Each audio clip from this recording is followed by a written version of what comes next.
Good morning plus in class. हम chemistry का chapter 5 states of matter gases and liquid state पढ़ रहे हैं। लास्ट लेक्चर में हमने kinetic molecular theory of gases को स्टडी किया था।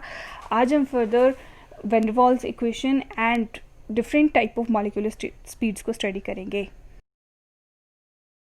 लास्ट लेक्चर में हमने स्टडी किया था कि कुछ एक गैसेस क्या हैं वो आइडियल बिहेवियर से डेविएट कर जाती हैं, यानी कि वो सारे गैस लॉज को फॉलो नहीं करती हैं।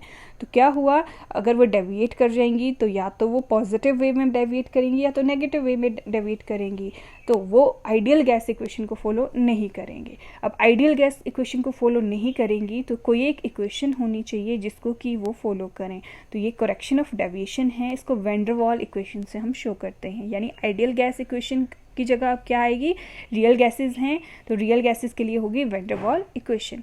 Atoms and molecules are never truly ideal because they all interact with other gas particles. Actual में कोई भी गैस आइडियल गैस नहीं होती है। क्यों?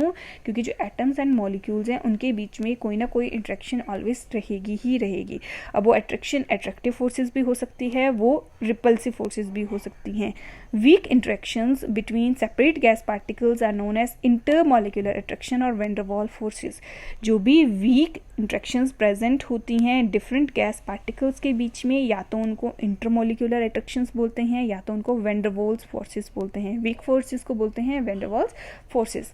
अब वैन डर वाल एक साइंटिस्ट था, उसने प्रपोज किया कि आइडियल गैस इक्वेशन जो है उसको करेक्ट करेंगे कैसे, by subtracting the effective gas particle volume from the volume of container। जो वॉल्यूम थी उसको कैसे करेक्ट किया, जो इफेक्टिव गैस पार्टिकल की वॉल्यूम थी वहाँ से वॉल्यूम ऑफ कंटेनर को माइनस कर दिया और साथ में इंटरमॉलिक्यूलर इंट्रैक्शंस को भी सब्ट्रैक्ट किया।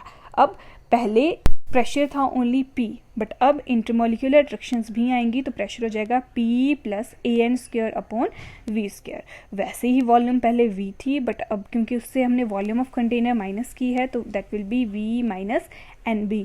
तो पहले इक्वेशन थी PV is equal to NRT, वो चेंज हो जाएगी into P plus AN² upon V²। ये हमारा करेक्टेड प्रेशर है और वॉल्यूम हो जाएगी V माइनस NB, ये करेक्टेड वॉल्यूम है, is equal to NRT, where P is pressure, V is volume, T is temperature, R is universal gas constant, A and B are constants which are specific constant for each gas. इसकी value vary करती है different gases के लिए।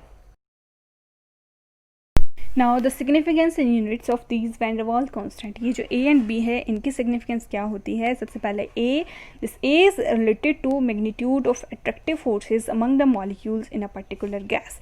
A related है magnitude of attractive forces के साथ, जितनी ज़्यादा वैल्यू ऑफ A है उतना ही ज़्यादा होगी अट्रैक्टिव फोर्सेस। अगर अट्रैक्टिव फोर्सेस ज़्यादा हुई दैट मीन्स जो गैसेज हैं उनको लिक्विफाई करना क्या होगा, ईजी। यूनिट्स ऑफ ए होती हैं एटमॉस्फेरिक लीटर स्क्वायर मोल -2 या तो फिर atmospheric meter raised to power 6 mole -2। जो बी है that represent the co volume या तो फिर एक्सक्लूडेड वॉल्यूम है, दैट मीन्स जो वॉल्यूम ऑफ कंटेनर है उसको ये रिप्रेजेंट करता है। यूनिट्स ऑफ बी होती हैं लीटर मोल इनवर्स या तो फिर मीटर क्यूब मोल इनवर्स। दो टाइप की हमने गैसेस पढ़ी, ideal gases and real gases. What is the difference between ideal and real gases? सबसे पहले आइडियल गैसेस होती हैं they obey all the gas laws under all conditions of temperature and pressure. जितने भी हमने गैस लॉज पढ़े, Boyle's law, Charles law, Dalton's law, Gay Lussac law, ये सारे लॉज को फॉलो करता है। और रियल गैसेस जो होती हैं ये क्या हैं, ये इन गैस लॉज को सिर्फ लो प्रेशर या हाई टेम्परेचर पे ही फॉलो करती हैं, अदरवाइज सारे गैस लॉज को फॉलो नहीं करते हैं। आइडियल गैस इक्वेशन में, आइडियल गैसेस में the volume occupied the molecule is negligible as compare to total volume of the gas. मतलब छोटे पार्टिकल की, छोटे मॉलिक्यूल की वॉल्यूम टोटल वॉल्यूम के कंपैरिजन में क्या होगी, नेग्लिजिबल होगी। और रियल गैसेस के केस में the volume occupied by molecule is not negligible as compare to total volume of the gas. क्यों? क्योंकि एक स्मॉलर मॉलिक्यूल भी कॉन्ट्रीब्यूट करता है टोटल मॉलिक्यूल की वॉल्यूम में। आइडियल गैसेस में the forces of attraction among the molecules are negligible और रियल गैसेस में ये नेग्लिजिबल नहीं होती हैं at all temperature and pressure. जो आइडियल गैस इक्वेशंस हैं they obey ideal gas equation, whereas real gases obey van der Waals equation. Now the Maxwell's distribution of speed. Maxwell ने बोला कि जितने भी मॉलिक्यूल्स हैं किसी भी गैसेस के, वो ऑलवेज मूव करते हैं। अगर वो मूव करते हैं दैट मीन्स वो क्या हैं, डिफरेंट स्पीड्स को पोजेस करते हैं। तो उसने एक कर्व दिया जिसमें क्या है, इसने एक तरफ फ्रैक्शन ऑफ मॉलिक्यूल्स लेके रखे थे और दूसरी तरफ उसने मॉलिक्यूलर स्पीड्स उनकी मेजर की। तो उसने कर्व से क्या क्या कंक्लूजन्स निकाले, क्या क्या ऑब्जर्वेशंस की। First was the fraction of molecules having either a very low speed और high speed is very small, कि बहुत कम मॉलिक्यूल्स ऐसे हैं जिनकी या तो बहुत कम स्पीड है या तो फिर बहुत ज़्यादा स्पीड है। The fraction of molecules possessing higher speed keep on increasing till it reaches to certain maximum value and that start decreases, कि फ्रैक्शन ऑफ मॉलिक्यूल इंक्रीज करते चलते हैं, मैक्सिमम स्पीड जब तक नहीं हो जाती तब तक उनकी क्या है, वैल्यू इंक्रीज कर रही है। मतलब यहाँ पे ज़्यादा फ्रैक्शन है, यहाँ पे ज़्यादा फ्रैक्शन है, सबसे ज़्यादा फ्रैक्शन की सबसे ज़्यादा स्पीड होगी और फिर बाद में ये वैल्यू क्या कर जाती है, डिक्रीज कर जाती है। The speed possessed by maximum fraction of molecule correspond to peak of the curve. Maximum जो मॉलिक्यूल हैं वो जितनी स्पीड को पोजेस करते हैं वो क्या है, वो पीक, कर्व की पीक को रिप्रेजेंट करते हैं और इसको बोलते हैं मोस्ट प्रोबेबल स्पीड, यानी कि speed possessed by maximum fraction of molecule that is known as most probable speed. Now different type of molecular speeds. Curve में 3 टाइप की हमने स्पीड्स पढ़ी। One was most probable speed, again it is the speed which is possessed by maximum fraction of gas molecules at a given temperature. UMP से हम इसको represent करते हैं। And क्या बोला कि जो मैक्सिमम फ्रैक्शन ऑफ मॉलिक्यूल्स हैं जो वो स्पीड पोजेस करते हैं that is known as most probable speed. In term of gas constant हम इसको कैसे रिप्रेजेंट करते हैं, UMP is equal to 2RT/m square root. Next type की जो स्पीड है वो है एवरेज स्पीड, UAV करके इसको हम रिप्रेजेंट करते हैं। It is the average of speeds of different molecule in a gas at a particular temperature.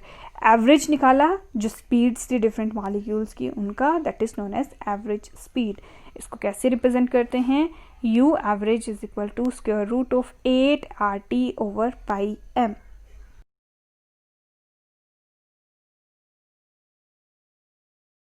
Third type की स्पीड है root mean square speed, URMS इसको रिप्रेजेंट करते हैं। It is the square root of means of the squares of speeds of different molecules at a given temperature. Different speeds का square किया, उसके बाद उनका मीन निकाला और स्क्वायर रूट किया उसका, that is known as root mean square speed. URMS is equal to 3RT/m square root. Now the last topic for today, the relation between different type of speeds.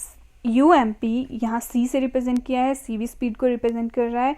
UAV URMS is 2RT/m square root. इनका relationship क्या आया, 1:1.128:1.224, यानी अगर most probable speed 1 है तो average speed उससे कितने time ज़्यादा होगी, 1.128, और रूट मीन्स के स्पीड जो है उससे कितने टाइम ज़्यादा होगी, 1.224 टाइम ज़्यादा होगी। That's all for today. बाकी नेक्स्ट टॉपिक को हम नेक्स्ट क्लास में करेंगे।